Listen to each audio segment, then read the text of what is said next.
Chronic stress and sleep, lack of sleep, impacts neural development. This is probably my favorite part.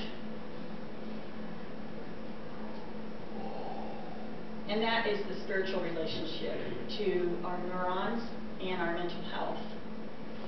Would someone read that for me? For us? Brain nerves are the medium through which heaven communicates with man and affects the innermost of life. Whatever hinders circulation of the electrical current weakens vital powers. And where do those electrical currents come from? Healthy neurons. The healthy neurons is exactly what Ellen White was telling us many years ago, is that we need to keep our electrical systems of the body healthy for many reasons, but particularly for the fact that this is how God communicates with us.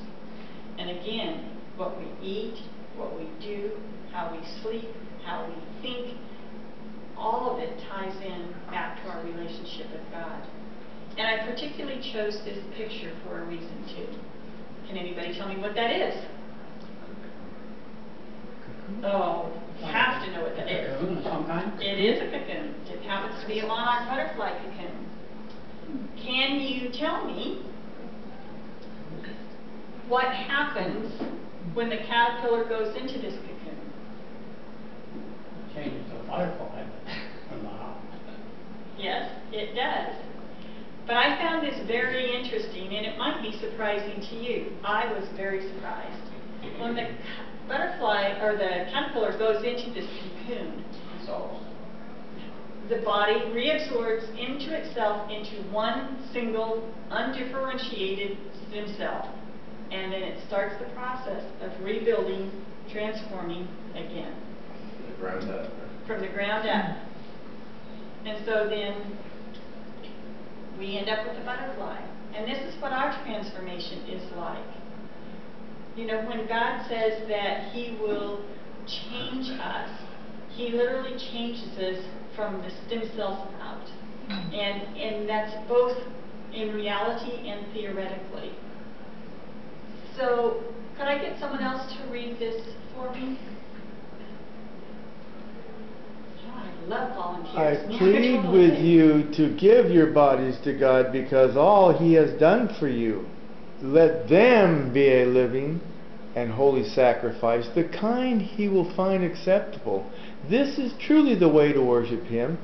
Let God transform you into a new person by changing the way you think.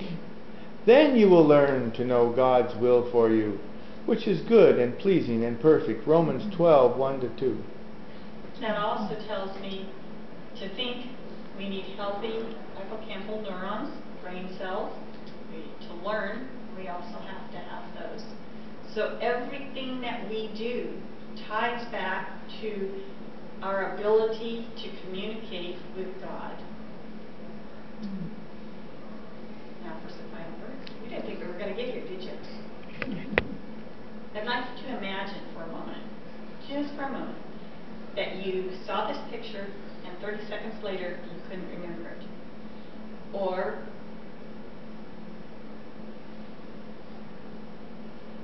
hello everybody. I'm glad you're here today. I'd like to be able to, can we start this presentation? I don't know where I'm at. I forgot what I'd done for the last hour. We take for granted our minds.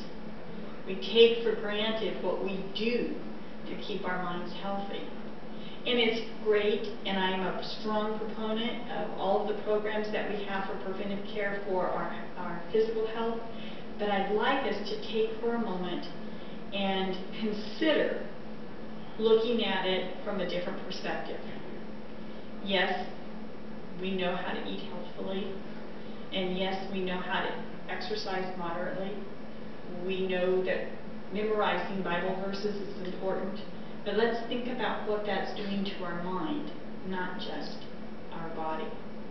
Now, as I leave, I'm hoping that you either gained a little knowledge, increased your knowledge, or we have embedded a little bit deeper something that you already knew.